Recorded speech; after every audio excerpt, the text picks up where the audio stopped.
नमस्कार मंडळी, मी सुचरिता काळे. माझ्या लव किड्स अँड सेम नेचर या चॅनेलमध्ये तुम्हा सर्वांचं सहर्ष स्वागत. प्रतिभाताई ताराबादकर यांच्या त्रिशंकू या कादंबरीचे 8 भाग आपण ऐकले. 8व्या भागात आपण पाहिले की अर्पिता आता त्या आउट हाऊस सोडायसाठी शेखरकडे लढीवाळ प्रयत्न करत होती. शेखर घरी राहिलेली फाईल घ्यायला आपल्या घरी आलाय. घरात आल्यावर पुढे काय होतं बघूया या भागात. पण त्यापूर्वी कादंबरी व वाचन कसं वाटतंय त्याबद्दल अवश्य कमेंट करा आणि चॅनेलला सबस्क्राईब केलं नसेल तर आधी अवश्य सबस्क्राईब करून घ्या. चला तर सुरू करूया त्रिशंकू कादंबरीचा 9वा भाग. शीतलला बघून शेखरला काय प्रतिक्रिया द्यावी कळेना, पण शीतलने त्याचे काम सोपे केले. चेहऱ्यावर कुठलेही भाव न उमटण्याची काळजी घेत ती आत निघून गेली. शोभाताईंची रामरक्षा म्हणून झाली होती. त्यांनी शेखरला सोफ्यावर बसण्याची खूण केली. माझी एक फाईल घरात विसरलो आहे, ती न्यायला आलोय, शेखर चाचरत म्हणाला. अरे बस जरा आल्यासरशी, आणखी काय काय विसरला आहेस ते आठवेल शांतपणे बसलास तर, उपरोधिक स्वरात शोभाताई म्हणाल्या. शेखर अस्वस्थपणे चुळबुळत राहिला. बाबा, तुम्ही घरी आलात ना टूरवरून? माझी मैत्रीण आहे ना सोनिया, ती म्हणाली तुम्ही दुसरी आई आणली आहे म्हणून. तुम्ही दुसरी आई नाही आणली आहे ना बाबा? शेखर गडबडला. शाल्मलीला काय उत्तर द्यावे त्याला कळेना. शाल्मली, आत ये पाहू जेवायला. शाल्मली आत गेली आणि शेखरने सुटकेचा निश्वास टाकला. शोभाताई त्याचे निरीक्षण करत आहेत हे पाहून तो गोरामोरा झाला. आपल्याला घर आहे, बायको, मुलं आणि एक म्हातारी आई आहे, लक्षात आहे ना? मी येणारच होतो घरी, पण शेखरला पुढे काय बोलावे कळेना. पण काय, घरी ये अथवा नको येऊस, नाहीतरी तुला आमच्याबद्दल किती प्रेम आहे ते कळलेच आहे. पण पैशाचं काय? दर महिन्याला खर्च असतो, विसरलास? शोभाताईंनी धारदार स्वरात विचारले. हो, आहे माझ्या लक्षात. मी चेक देतो बँकेचा. कधी? लॉकरमध्ये चेकबुक आहे, त्या सगळ्याच चेक्सवर सह्या करून ठेवतो. जसे पैसे लागतील तसे काढून आणा. शीतल, कपाटाच्या लॉकरमधून चेकबुक घेऊन ये, शोभाताईंनी आत तोंड करून सांगितले. शीतलने चेकबुक आणून दिले आणि न बोलता ती परत आत गेली. शैलेश घरी नाही का? नाही, तो त्याच्या मित्राच्या घरी गेलाय. मित्राचे वडील दोघांना गणिताचे मार्गदर्शन करतात. वडील या शब्दावर जोर देत शोभाताई म्हणाल्या. शेखरने गुपचूप चेकबुकवर सह्या केल्या आणि तो उठून उभा राहिला. स्वयंपाकघरातून शिजवलेल्या अन्नाचा सुवास दरवळत होता, पण ना शोभाताईंनी त्याला जेवायचा आग्रह केला ना शीतलने. शीतल तर बाहेर पण आली नव्हती. साहजिकच आहे म्हणा. शेखर जायला निघाला तेव्हा शोभाताई ढिम्मपणे बसून राहिल्या होत्या. ना त्यांनी त्याला त्याच्या वागण्याचा जाब विचारला, ना शीतलने त्याच्या बेबंद वागण्याविरोधात आकांडतांडव केले. शेखर हळूहळू घरापासून तुटत चालला होता. फाईल घेऊन पायऱ्या उतरताना त्याला जाणवले की त्याला प्रचंड भूक लागली आहे. कदाचित घरातील सुग्रास अन्नाने भूक चाळवली गेली असावी. किती दिवसात त्याने मनसोक्त जेवण केलेच नव्हते. अर्पिताला स्वयंपाकाचा मनस्वी कंटाळा होता. सकाळी नाश्त्याला ब्रेड बटर असे. जेवणाचा डबा करण्याची तिला सवय नसल्याने शेखर हल्ली ऑफिसच्या कॅन्टीनमध्येच जेवत असे, तर रात्री बहुतेक वेळा खिचडीचाच बेत असे. शेखर आपल्याच विचारात दंग होऊन अर्पिताकडे निघाला रिकाम्या पोटी. अरे वा आई, अहो सुनंदाताई आणि मालतीबाई आल्या आहेत. बसा हं दोघीजणी, आई पोथी वाचतायत, येतीलच 5 मिनिटात. मी पाणी आणते.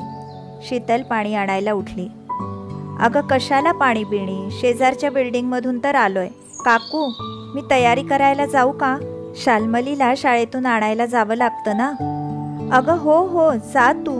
खूप दिवसांपासून यायचं म्हणत होतो पण राहूनच जात होतो, म्हणून आज अगदी ठरवून आलोय, मालतीबाई हसत हसत म्हणाल्या. मालती काकू, तुमची वंदना वकील आहे ना, तिचा फोन नंबर देता का मला? जरा काम होतं तिच्याशी. मालतीबाई चपापल्या, पण लगेच त्यांनी स्वतःला सावरले. हो हो, घे ना नंबर. 1 4 7 मालतीबाईंनी फोन नंबर दिला. काय हो शोभाताई, बाकावर बसायला यायचं सोडूनच दिलत तुम्ही? यावंसच वाटत नाही हो. ती चांडाळ चौकडी आहे ना, मला बघून मुद्दाम टोमणे मारतात. भोळा चेहरा करून शेखरची चौकशी करतात. अहो त्यांना काय घाबरता, बोलतील बोलतील आणि गप्प बसतील. आणि तुम्ही कधीपासून त्या चांडाळ चौकडीला घाबरायला लागलात? आणि कोणाच्या घरी प्रॉब्लेम नसतो, पण आमचा प्रॉब्लेम जगावेगळा आहे ना. आहे खरा जगावेगळा, पण म्हणून आपण कशाला जगणं सोडायचं? प्रत्येकाच्या घरी कसली ना कसली चिंताही असतेच. इतकी वर्षे मानाने राहिलो, पण आता कुठे तोंड दाखवायला जागा ठेवली नाही शेखरनं. इतका हुशार शिकलेला मुलगा, पण काय त्याला दुर्बुद्धी झाली. ग्रह फिरले, दुसरे काय. शीतल आमच्या वंदनाचा फोन नंबर मागत होती. तिला घटस्फोट द्यायचा आहे शेखरपासून. अगो बाई, काय ऐकतेय मी हे? शीतलसारखी शांत समंजस मुलगी असा निर्णय घेतेय? मग काय करेल ती तरी? आपलंच नाणं खोटं. तिची समजूत काढून शेखरला परत आणलं त्या बयेपासून सोडवून, तरी काय गॅरंटी आहे तो तिच्याकडे परत जाणार नाही याची? सुनंदाताई आणि मालतीबाई गप्पच बसल्या. त्यांनाही शोभाताईंचं म्हणणं पटलं. थोडा वेळ बसून दोघीजणी निघाल्या. काही प्रश्नांची उत्तरं मिळत नाहीत आणि मग प्रश्न पडतो, मीच का, मलाच का? आता सकाळी सकाळी कोण आलंय?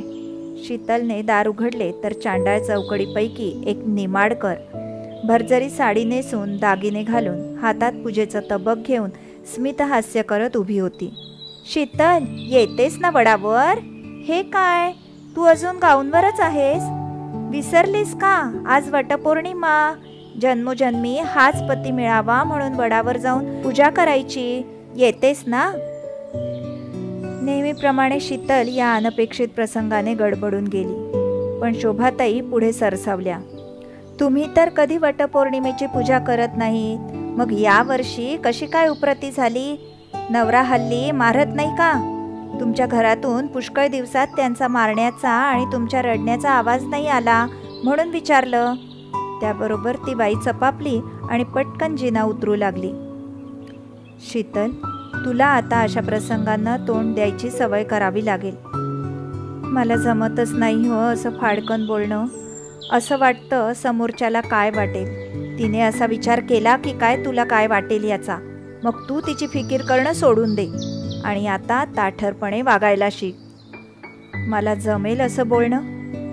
मनाची तयारी कर कठोरपणे वागण्याची. या जगात समोरच्या व्यक्तीला ओळखून राहावं लागतं. चांगली व्यक्ती असेल तर नक्कीच त्यांच्याशी नीट वागावं, पण इतर वेळी मात्र जशास तसे.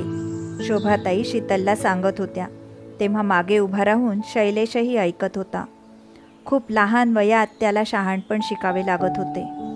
शेखर अर्पिताकडे पोहोचला तेव्हा अर्पिता दार उघडे ठेवून त्याची वाटच पाहत होती. आज उशीर झाला? हो, ऑफिसमध्ये नेण्यासाठी फाईल आणायला घरी गेलो होतो. घरी म्हणजे तुझ्या घरी? अर्पिता किंचाळली. हो, सगळं सामान कुठे आणलंय मी, घाईघाईत निघालो ना. शेखरचं सहजपणे घरी जाणं, हवी ती वस्तू उचलून आणणं. अर्पिता अस्वस्थ झाली. तिकडे त्याची फॅमिली आहे, बायको, मुलं, आई. त्याचा विचार बदलला आणि तो परत घरी गेला तर आपण कुठे जाणार? अजयने आपल्याला मज्जाव केला आहे.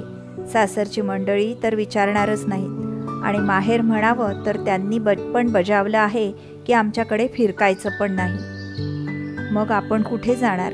अर्पिताला दरदरून घाम फुटला. शेखरच्या घरच्यांची आपल्याला कायमच भीती राहणार. मग काय करावे? त्याने डिव्होर्स घेतल्याशिवाय हा ससेमिरा सुटणार नाही. आता घटस्फोटासाठी त्याच्या मागे लागावे लागणार. आज काय स्वयंपाक केला आहे? मला भूक लागली आहे. अर्पिता भानावर आली.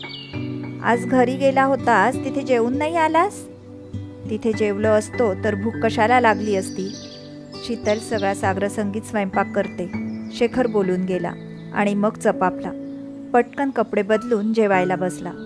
जेवणातले तेच पदार्थ बघून त्याला उबग आला होता. पण काय करणार, खावं तर लागणारच. एक गलत कदम उठाया था राहे शौक में, अब मुड़ जाना भी मुश्किल हो गया. शीतल शाल्मलीला शाळेतून आणायला निघाली. आजकाल वाटेतील गणपतीच्या मंदिरात देवाचे दर्शन घेऊनच ती पुढे जायची. मंदिराच्या प्रांगणात बाकावर टेकले की प्रसन्न वाटत असे. हल्ली शाळेत येणाऱ्या पालकांबरोबर मिसळणेही तिला नकोसे वाटत होते. उगाच घरचा विषय निघाला तर त्यापेक्षा नकोच ते. आताशा एकटंच राहणं तिला आवडू लागलं होतं. मन के अंधेरों से एक रिश्ता सा जुड़ जाता है, इस दिल को सुकून फिर अकेलेपन में ही आ जाता है. नमस्कार, मी शीतल तुमच्याकडे कायदेशीर सल्ला मागायला आले आहे. अय्या, अहो जाओ, काय करतेस? मी तुमच्या मालती काकूंची मुलगीच आहे. एखाद्या हळदी कुंकू आणि सत्यनारायणाच्या पूजेला आपण एकमेकींना भेटलोही असू. वकील असलेली वंदना शीतलला म्हणाली. मी कायम गडबडीत असायची ना, मुलं लहान, घरातली कामं वगैरे. हो ग, आई नेहमीच तुझं कौतुक करते. दुसऱ्यांना माझे गुण दिसले, पण माझ्या नवऱ्याला मात्र. शीतलने मान झटकली. जणू काही शेखरच्या आठवणींनाच ती झटकून टाकत होती. तुला कळलंच असेल आमच्या घरातलं प्रकरण. हो ग, असा कसा वागला शेखर दादा? मला तर कोडच पडलंय. हसतं खेळतं घर आमचं, सगळं काही संपलं. तुम्ही त्याची समजूत काढली नाही का? एवढ्या मोठ्या माणसाची समजूत काढायची? अगं, पण पुढे काय? मला त्यांच्यापासून घटस्फोट घ्यायचा आहे. बघ बाई विचार करून. जर तडजोड करता येत असेल तर. तडजोड फक्त मीच करायची का?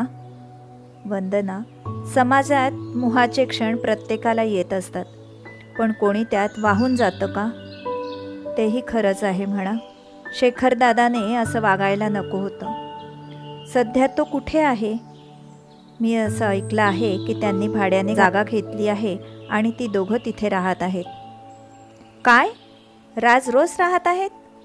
हो, शीतल तुटकपणे म्हणाली.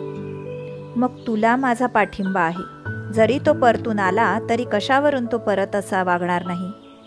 मला तेच म्हणायचं आहे. चालेल, मग आपण काय करता येईल याचा विचार करू. तू नोकरी करत नाहीस म्हणजे तुला शेखरकडून पोटगी मागावी लागेल. शीतलने मान डोलावली. नाहीतरी संसारासाठी तिने स्वतःला वाहून घेतले होते आणि तरीही शेखरला त्याची काहीच किंमत नव्हती. मग वंदनाच्या ऑफिसमधून बाहेर पडणारी शीतल एक वेगळीच व्यक्ती वाटत होती. आत्मविश्वासपूर्ण, जगाला ताठ मानेने नजर भिडवणारी. काय म्हणाली वंदना? शोभाताई मुलांना दुपारच्या खाण्यासाठी तिखट मिठाच्या पुऱ्या तळत होत्या. ती म्हणाली, तुझा विचार पक्का झाला असेल तर वेळ घालवण्यात काहीच अर्थ नाही. आपण घटस्फोटासाठी अर्ज दाखल करू. फक्त कौटुंबिक समुपदेशन करतील आधी. समुपदेशन? काय असतं ते? कोर्टाची इच्छा असते की शक्यतो घटस्फोट टाळावा म्हणून समजूत घालतात म्हणे. पण तुझा विचार जर पक्का असेल तर याची काहीच जरुरी नाही.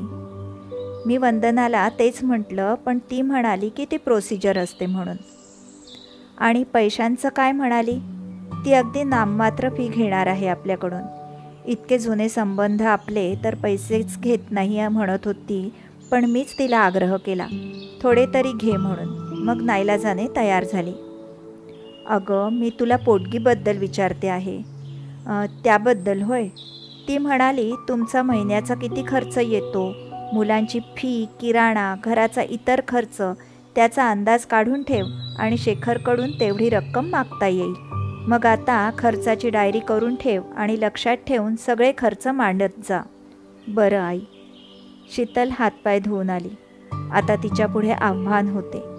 इतके दिवस कधीच बाहेरच्या जगाला तोंड द्यावे न लागल्याने बुजरा स्वभाव असलेल्या शीतलला खंबीर व्हावे लागणार होते. ती एखादी कोरी वही मिळते का ते मुलांच्या पुस्तकांच्या कपाटात शोधू लागली. जर आपण मागे लागलो नाही तर शेखर आपल्याला या 2 खोल्यांच्या आउटहाऊसमध्येच कायम ठेवेल हे आत्तापर्यंत अर्पिताच्या लक्षात आले होते. मालकाची खोटी गोष्ट रचूनही काहीच उपयोग झाला नव्हता. ती गोष्ट तिथेच संपून गेली होती. शहराच्या दुसऱ्या बाजूला नवीन घरांची वसाहत उभी राहत होती. 2 बेडरूम्स असलेली, जिन्याऐवजी लिफ्ट असलेली शानदार वसाहत.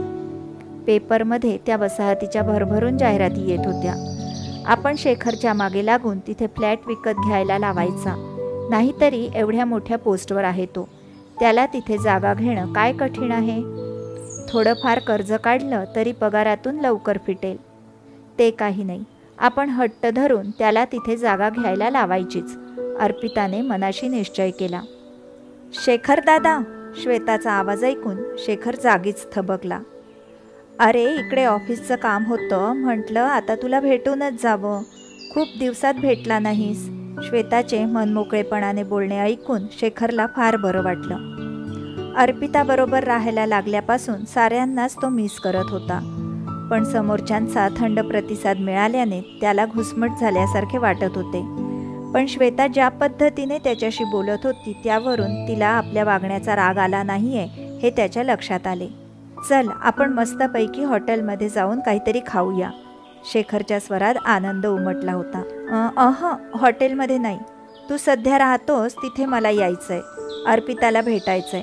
श्वेताच्या अनपेक्षित मागणीने शेखर गडबडला, पण मग स्वतःला सावरत त्याने श्वेताला मागे बसण्याची खूण करून स्कूटर दामटली.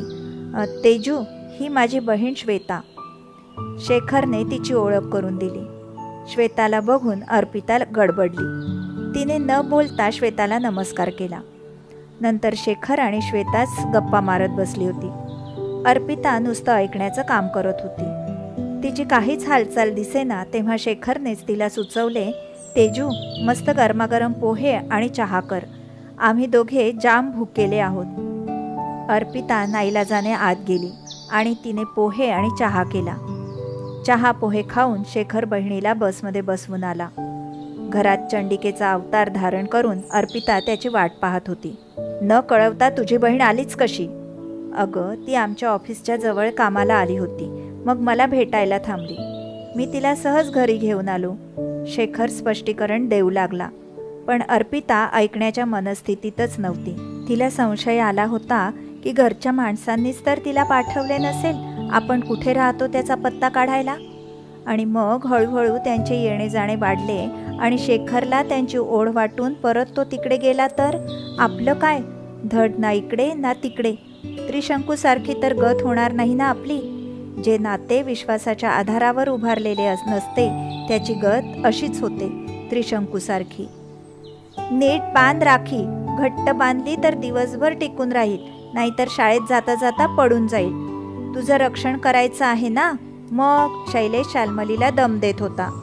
काही नको तू रक्षण करायला, आमच्या टीचर आम्हाला कुंगफू शिकवतात, मी माझं रक्षण करू शकते, शाल्मली ठसक्यात म्हणाली आणि हा हू करत हातबारे करू लागली. शैलेशने तिला टप्पल मारली आणि हे घे तुला राखी पौर्णिमेचं गिफ्ट म्हणून शाल्मलीच्या हातात एक सुंदर पॅकिंग केलेलं गिफ्ट ठेवलं. अय्या दादा, माझ्यासाठी काय आणलंस? शाल्मली उत्सुकतेनं कागद काढू लागली. आज सापशिडी आणि व्यापार असलेला खेळ होता. वाव दादा, मला घ्यायचा होता हा खेळ. शाल्मलीचे डोळे आनंदाने चमकत होते. शीतल आणि शोभाताई मन भरून बहीण भावंडांची चिवचिव ऐकत होत्या. शैलेश, पैसे कुठून आणलेस भेट द्यायला? माझ्याकडून तर पैसे घेतले नव्हतेस. अगं, मला सोसायटीच्या कार्यक्रमात सामान्य ज्ञानाच्या स्पर्धेत बक्षीस मिळाले होते, ते जपून ठेवले होते. किती शहाणं माझं लेकरू. शीतलने शैलेशच्या डोक्यावरून प्रेमाने हात फिरवला. बेल वाजली. प्रमोद आला होता. आल्या आल्या त्याने शीतलच्या हातात डबा ठेवला. आईने नारळी भात दिलाय, मला लवकर राखी बांध, ऑफिसला जायचंय, एका दमात प्रमोद म्हणाला. अरे जरा थांब थोडा आल्यासरशी, आमच्याकडच्या नारळी भाताची चव बघ, शोभाताई प्रमोदला म्हणाल्या आणि आत गेल्या. शीतलने भावाला औक्षण करून त्याच्या हाताला राखी बांधली. प्रमोदने तिच्या हातात एक पाकिट ठेवले. काय आहे पाकिटात? शीतलने आश्चर्याने विचारले. नेहमी ड्रेसचं कापड देणाऱ्या भावाने आज काय दिलंय? तिची उत्सुकता तिला स्वस्थ बसू देईना. तिने पाकिट उघडले. आत 5,000चा चेक होता. अरे दादा, हे काय दिलंस तुम्हाला? 5,000? हो, पण कृपा करून आपल्या घरी बाबा सोडून कोणाला सांगू नकोस. आईला तर मुळीच नको, तिच्या पोटात काही राहत नाही. आपल्या बायकोला प्रीतीला कळू नये म्हणून प्रमोदची धडपड चालू होती हे शीतलच्या लक्षात आले. कशाला एवढे पैसे देतोस? राहू देत, मला इन्क्रिमेंट मिळालंय त्यातले पैसे आहेत हे. प्रमोद नारळी भात खात होता. तेवढ्यात शैलेश त्याच्याजवळ येऊन बसला. काय शैलेश, कसा चाललाय अभ्यास? गणितात पैकीच्या पैकी मार्क मिळालेत युनिट टेस्टला असं आमच्या शेजारची बेला सांगत होती. शैलेश लाजला. मामाला कधी नव्हे तो खेटून बसला होता. त्याला त्याच्या बाबांच्या अनुपस्थितीमुळे निर्माण झालेली पोकळी तर जाणवत नसेल. उड जाता है पंछी और उजड़ जाता है घोंसला, सुना सुना सा लगता है ये जहां, फिर कर लेते हैं समझौता, जीना तो है उनके साथ या उनके बिना. मामा, तनयाला का नाही आणलं? शाल्मलीने गाल फुगवून विचारलं. अगं, तिची सकाळची शाळा आहे ना, शाळेत गेलीये ती, मग संडेला घेऊन ये तिला. हो बाईसाहेब, जशी तुमची आज्ञा. प्रमोदने शाल्मलीला खोटा खोटा नमस्कार केला आणि जायला निघाला. आई, मी संध्याकाळी येतेय बर का. श्वेताने एवढाच निरोप दिला आणि फोन ठेवून दिला. नीट निरोपसुद्धा देत नाही. येणार आहे म्हणजे कोण कोण येणार आहेत? मनीष आणि मुलंसुद्धा येणार आहेत. जेवायला येणार आहेत का? काही धड सांगणं नाही. शोभाताईंनी वैतागून फोन आपटला. हे काय, एकटीच आलीस? सकाळी नीट निरोप नाही का द्यायचा? अगं, मी दादाकडे चालले होते ना, घाईत होते. शेखरकडे गेली होतीस? हो. अगं आई, असं काय करतेस? आज राखी पौर्णिमा आहे ना, मग माझ्या एकुलत्या एका भावाला राखी नको बांधायला? श्वेता ज्या सहजतेने म्हणाली त्याने शोभाताई आणि शीतलचे डोळे विस्फारले. तुला माहीत आहे तो कुठे राहत होते? हो, मी आधी पण एकदा त्याच्याकडे जाऊन आले आहे. नवीन वहिनीच्या हातचे चहा पोहे खाऊन आले आहे. शोभाताईंना वाटले श्वेताला एक सणसणीत कानाखाली लगावून द्यावी. काय निर्लज्ज मुलगी आहे. शेखरच्या घरी पण जाऊन आली आहे. नवीन वहिनी काय म्हणतीये त्या बाईला? शीतल, मस्तपैकी चहा कर माझ्यासाठी, जाम दमलीये मी. माझं डोकं दुखतंय, मी आत जाऊन पडणार आहे. शीतल आत निघून गेली. ऑर्डर काय सोडतेस? नेहमी येतेस ना तू घरी. तुझा तू चहा करून घे आणि मला आणि शीतलला पण कर. आम्ही खूप दमलोय. शोभाताईंनी कडक शब्दात श्वेताला सुनावले. श्वेता पाय आपटत आत गेली. आई, मला नारळी भात दे डब्यात भरून. आज मला वेळ नाही झाला करायला. नाहीतरी कधी करतेस, दरवेळी इथूनच तर नेतेस. शीतलने केलेला. आणि काय ग, तुझ्या नवीन बहिणीने नाही का दिला नारळी भात आपल्या नवीन वंसांना? श्वेता चपापली. नाही, तिने शिरा केला होता, तोच खाल्ला. येत नाही का तुझ्या त्या नवीन बहिणीला नारळी भात? शोभाताईंनी खोचकपणे विचारले. श्वेता गप्प बसली. काय बोलणार? आणि दादाने काय दिलं राखी पौर्णिमेचं? 100 रुपये पाकिटात घालून दिले. खूप खर्च झालाय म्हणाला. शोभाताई तुच्छतेने हसल्या. ती धोंड आणून ठेवली आहे उरावर, खर्च होणारच. श्वेताच्या डोळ्यासमोर शेखर दादाकडील दृश्य डोळ्यासमोर उभे राहिले. शेखरने तिच्यासाठी पाकिट तयार करून पलंगावर ठेवलं असताना नवीन वहिनीने हळूच पाकिट घेतले आणि त्यातील काही नोटा स्वतःकडे ठेवलेल्या श्वेताने पाहिल्या होत्या, पण ती आईला हे सांगू शकत नव्हती. शीतल पलंगावर स्वस्थ पडून राहिली होती. बदले बदले से लगते हैं अब अपने, पहले जैसी इनमें वो बात नहीं. बदले बदले से लगते हैं अब अपने, पहले जैसी इनमें वो बात नहीं. ये लोग तो वही है लेकिन इनमें अब अपनेपन का एहसास नहीं. कहने को है रिश्ते वही पुराने, पर दिलों में अब पहले जैसा प्यार नहीं, पहले जैसा प्यार नहीं. आज फारच उशीर झाला तुला. ऑफिसमध्ये जास्त काम होतं का? मनीषने श्वेताची वाट पाहून कुकर लावला होता. नाही, मी ऑफिस सुटल्यावर आईच्या घरी गेले होते. श्वेता चप्पल काढत म्हणाली. आई, मग मामीने नारळी भात दिला असेल ना? ती कसली देतीये? फुगून बसली होती. शीतल वहिनी, त्या कधीच असं वागत नाहीत. मी शेखर दादाकडे सकाळी गेले होते असं म्हटल्यावर आई आणि ती दोघीही चिडल्या होत्या. काय, तू शेखरकडे गेली होतेस? हो, मग तो भाऊ आहे माझा. गेले होते त्याला राखी बांधायला. मनीष थक्क होऊन तिच्याकडे बघत राहिला. तुला त्याचं घर माहीत आहे?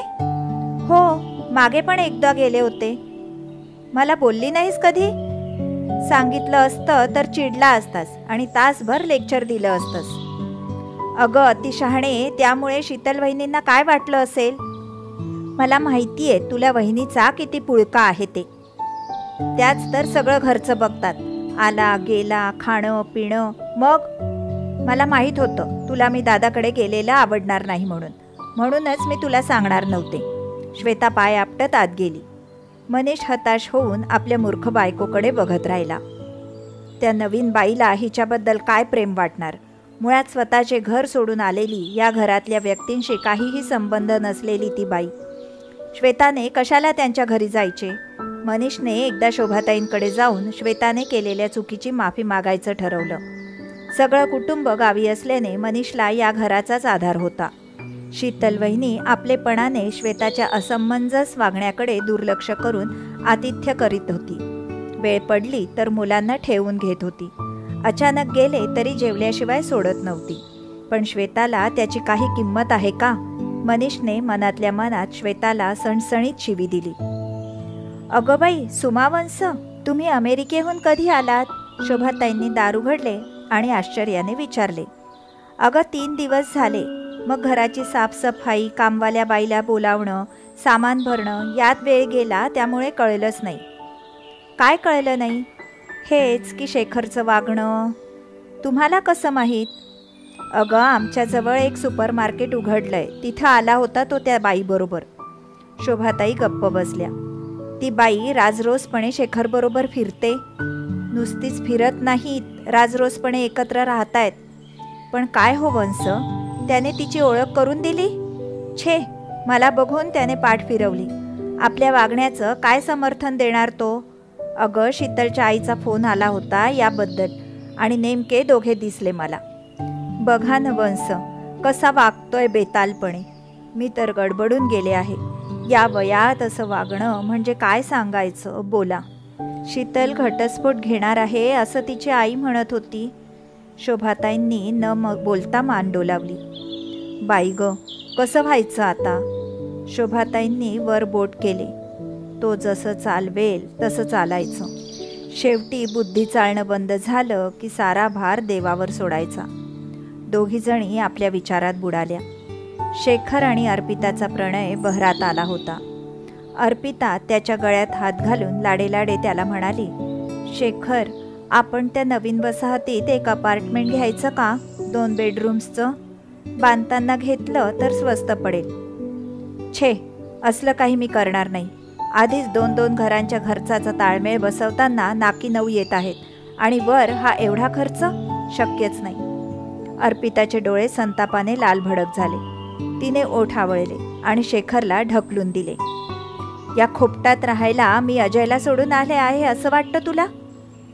मला पैसा हवाय, शॉपिंग, प्रवास, दागिने, सगळं काही हवं आहे. तू जर माझी मागणी पूर्ण करणार नसशील तर काय? शेखर तिचे ते उग्र रूप पाहून हादरला होता. शीतलने लग्न झाल्यापासून आतापर्यंत कधीच आकांडतांडव केले नव्हते. तर मी तुला सोडून जाईन. बापरे, ही जर सोडून गेली तर? आपल्या घराकडे आपणच पाठ फिरवली होती, तिथे परत जायचं? आपल्याला तिथे परत प्रवेश मिळेल? आणि शीतल? शेखरचा कावरा बावरा चेहरा पाहून अर्पिता मनातल्या मनात हसली. तिला लक्षात आले, थोडं नाटक केलं की हा गप्प बसतो. याच्या लक्षात आले नाहीये की मी याला सोडून कुठेही जाऊ शकत नाही, ना माहेरी ना सासरी. अर्पिताच्या या अशा वागण्याने तरी शेखरला उपरती येते की नाही, बघूया पुढील भागात. तर मंडळी, चॅनेलला सबस्क्राईब केलं नसेल तर सबस्क्राईब करा आणि लाईक कमेंट करून जास्तीत जास्त शेअर करा. धन्यवाद.